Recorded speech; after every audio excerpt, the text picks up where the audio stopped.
गुजरात के मात्र गया तीर्थ सिद्धपुर के बिंदु सरोवर में डोशी नोम के पवित्र दिवस पर हजारों श्रद्धालुओं ने मात्र तर्पण किया।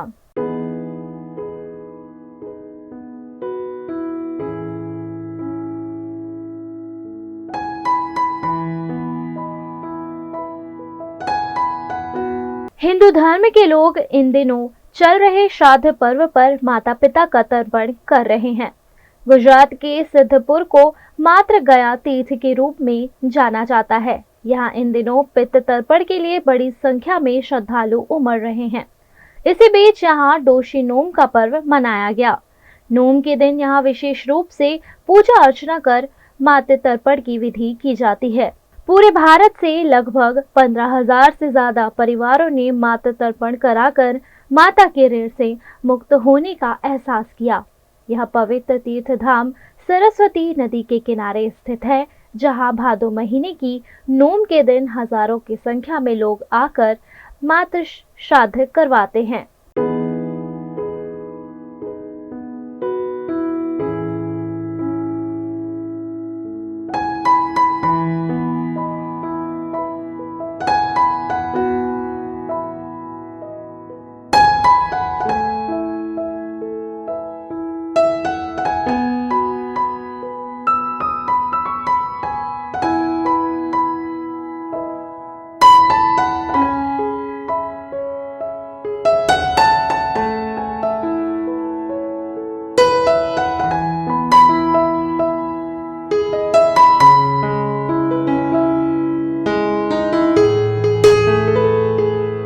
એવું જાણવા મળ્યું છે કે પિતૃ શ્રાદ્ધ કરવું જોઈએ તો એ આપણે ગયાજીમાં કરી શકીએ છીએ અને માતૃ શ્રાદ્ધ કરવાનું મુખ્ય મહત્વ અહીંયા સિદ્ધપુરમાં છે, કારણ કે અહીંયા બિંદુ સરોવર આવેલું છે અને એવું જાણતા જ અમે પછી એ જ નિર્ણય કર્યો અને સહપરિવાર સાથે અમે અમારા સાસુજીનું શ્રાદ્ધ કરવા આવ્યા છે।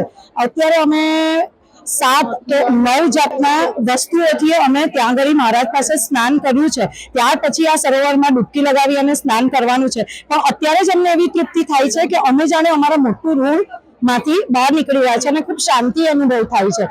દરેક જણે આ વસ્તુ પોતાની માતા માટે અહીંયા જરૂર કરાવવું જ જોઈએ। यहाँ भादो महीने के साथ साथ कार्तिक और चैत्र महीने में भी तर्पण कराया जाता है। इन धार्मिक कार्यों के लिए गुजरात के साथ साथ महाराष्ट्र, राजस्थान, मध्य प्रदेश और दक्षिण भारत के राज्यों से बड़ी संख्या में लोग हर साल आते हैं। इस दिवस पर माता, दादी, परदादा का पिंडदान कर उन्हें मोक्ष दिलवाया जाता है। दादी का श्राद्ध करने के लिए यहाँ पे आए हुए, ये बहुत ही पवित्र स्थान है और हमारी यहाँ पे जो विधि हुई वो हमें बहुत संतोष मिला है।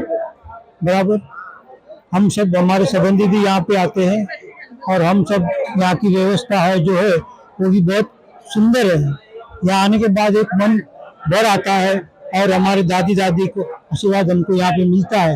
डोशी नोम के मौके पर बड़ी संख्या में श्रद्धालुओं ने मातृ तर्पण कर धन्यता का अनुभव किया। इस मौके पर तीर्थ गौर की पूजा विधि से श्रद्धालुओं ने संतोष व्यक्त करते हुए मातृ ऋण से मुक्त होने का आनंद व्यक्त किया। આપણે જે જોઈ રહ્યા છીએ સરોવર, એ સરોવરનું નામ છે હર્ષ બિંદુ સરોવર। ભાગવતજીમાં જેનું વર્ણન, ભગવાન કપિલનો જન્મ થયો એના પહેલા કર્દમ ઋષિ અહીંયા તપ કર્યું અને તપના બળેથી ભગવાન નારાયણ ચતુર્ભુજ અહીંયા પ્રગટ થયા। એમને ભગવાન કર્દમને આશીર્વાદ આપ્યા। એમને તપ જોયા પછી એમની આંખમાંથી અશ્રુની ધારા થઈ, એમાંથી જે સરોવરનું નિર્માણ થયું એ સરોવર એટલે હર્ષ બિંદુ સરોવર। આ માત્ર ગયા ભૂમિ જે ભગવાન કપિલે સાંખ્ય શાસ્ત્રનો ઉપદેશ અહીંયા આપેલો છે। સાંખ્યના રચયિતા ભગવાન કપિલની જન્મભૂમિ છે અને માતાના ઋણમાંથી મુક્ત થવાનો માર્ગ એટલે ભગવાન કપિલે બતાવ્યો। ભગવાન નારાયણના મુખેથી જે વાત નીકળી, ભગવાન એમની માતાને વચન આપ્યું કે હું સાંખ્ય શાસ્ત્રનો ઉપદેશ આપી તને મોક્ષ આપું છું। જગતમાં જે પણ સંતરી પોતાના માતાના ઋણમાંથી મુક્ત થવા ઈચ્છતી હશે, પોતાના પિતૃઓના ઋણમાંથી ઈચ્છતી હશે, એ અહીંયા આવીને શ્રાદ્ધ કરશે તો સિદ્ધ ક્ષેત્રે એટલે દેહુત્યામ શિલાયામ માત્ર નામ ભયા। સિદ્ધ ક્ષેત્રે એટલે આ સિદ્ધ પ્રાચીન નામ છે શ્રી સ્થળ, દેહુત્યામ એટલે એમની માતા અને શિલા એટલે આ ભૂમિ। એના ઉપર પિંડદાન કરવાથી તમામ જીવાત્માઓની મુક્તિ થાય છે। સિદ્ધપુર એક એવું તીર્થભૂમિ છે જ્યાં 33 કોટી દેવતાઓનું મોસાળ છે, ભગવાન કપિલ મહામુનિની જન્મભૂમિ છે। ગંગા, યમુના, સરસ્વતી આ 3 નદીઓમાં મુખ્ય નદીમાં સરસ્વતી છે। એના સિવાય માતૃગયા શ્રાદ્ધ એટલે અહીંયા જે લોકો આવે છે યાત્રિકો, આજે વિદુરા નવમી આઈચી નોમ છે, હજારોની સંખ્યામાં લોકો પોતાના માતાના ઋણમાંથી મુક્ત થાય છે।